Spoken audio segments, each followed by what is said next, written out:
Shalom, perkenalkan nama saya Marcelin Dematangkin. Saya dari kelas E, Prodi Teologi. Di sini saya akan membacakan sebagian kecil dari firman Tuhan yang terambil dari Injil Lukas pasal 17 ayat yang pertama hingga ayatnya yang ke-37. Firman Tuhan berbunyi demikian. Beberapa nasihat.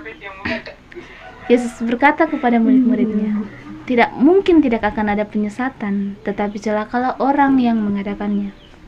Adalah lebih baik baginya jika sebuah batu kilangan diikatkan pada lehernya, lalu ia dilemparkan ke dalam laut, daripada menyesatkan salah satu dari orang-orang yang lemah ini. Jagalah dirimu. Jikalau saudaramu berbuat dosa, tegurlah dia. Dan jikalau ia menyesal, ampunilah dia. Bahkan jikalau ia berbuat dosa terhadap engkau 7 kali sehari, dan 7 kali ia kembali kepadamu dan berkata, aku menyesal, engkau harus mengampuni dia. Lalu kata rasul-rasul itu kepada Tuhan, tambahkanlah iman kami. Jawab Tuhan, kalau sekiranya kamu mempunyai iman sebesar biji sesawi saja, kamu dapat berkata kepada pohon ara ini, terbantunlah engkau dan tertanamlah di dalam laut, dan ia akan taat kepadamu.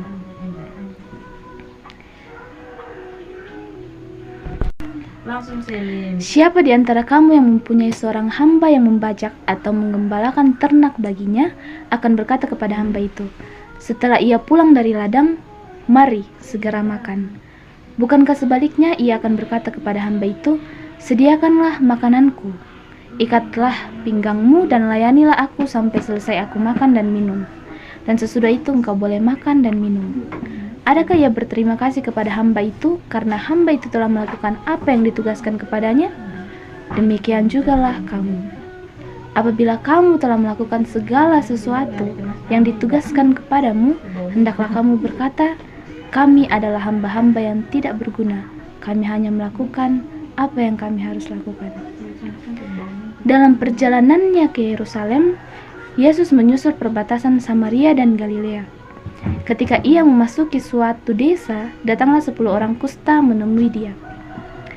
Mereka tinggal berdiri agak jauh dan berteriak, Yesus, Guru, kasihanilah kami.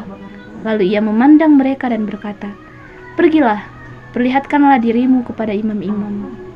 Dan sementara mereka di tengah jalan, mereka menjadi tahir. Seorang dari mereka, ketika melihat bahwa ia telah sembuh, kembali sambil memuliakan Allah dengan suara nyaring. Lalu tersungkur di depan kaki Yesus dan mengucap syukur kepadanya. Orang itu adalah seorang Samaria. Lalu Yesus berkata, bukankah ke-10 orang tadi semuanya telah menjadi tahir? Di manakah yang 9 orang itu? Tidak adakah di antara mereka yang kembali untuk memuliakan Allah selain daripada orang asing ini? Lalu ia berkata kepada orang itu, berdirilah dan pergilah, imanmu telah menyelamatkan engkau. Atas pertanyaan orang-orang Farisi, apabila kerajaan Allah akan datang, Yesus menjawab, katanya, kerajaan Allah datang tanpa tanda-tanda lahiriah. Juga orang tidak dapat mengatakan, lihat, ia ada di sini atau ia ada di sana, sebab sesungguhnya kerajaan Allah ada di antara kamu. Dan ia berkata kepada murid-muridnya, akan datang waktunya kamu ingin melihat satu daripada hari-hari anak manusia itu, dan kamu tidak akan melihatnya. Dan orang akan berkata kepadamu, lihat, ia ada di sana. Lihat, ia ada di sini. Jangan kamu pergi ke situ, jangan kamu ikut. Sebab sama seperti kilat memancar dari ujung langit yang satu ke ujung langit yang lain, demikian pula lah kelak halnya anak manusia pada hari kedatangannya. Tetapi ia harus menanggung banyak penderitaan dahulu dan ditolak oleh angkatan ini. Dan sama seperti terjadi pada zaman Nuh, demikian pula lah halnya kelak pada hari-hari anak manusia. Mereka makan dan minum, mereka kawin dan dikawinkan, sampai kepada hari Nuh masuk ke dalam bahtera, lalu datanglah air bah dan membinasakan mereka semua. Demikian juga seperti yang terjadi di zaman Lot. Mereka makan dan minum, mereka membeli dan menjual, mereka menanam dan membangun. Tetapi pada hari Lot pergi keluar dari Sodom, turunlah hujan api dan hujan belerang dari langit dan membinasakan mereka semua. Demikianlah halnya kelak pada hari di mana Anak Manusia menyatakan dirinya. Barang siapa pada hari itu sedang di peranginan di atas rumah dan barang-barangnya ada di dalam rumah, janganlah ia turun untuk mengambilnya, dan demikian juga orang yang sedang di ladang, janganlah ia kembali. Ingatlah akan istri Lot. Barang siapa berusaha memelihara nyawanya, ia akan kehilangan nyawanya, dan barang siapa kehilangan nyawanya, ia akan menyelamatkannya.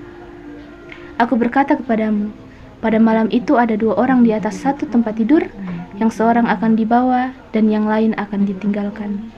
Ada 2 orang perempuan bersama-sama mengilang, yang seorang akan dibawa dan yang lain akan ditinggalkan. Kalau ada 2 orang di ladang, yang seorang akan dibawa dan yang lain akan ditinggalkan.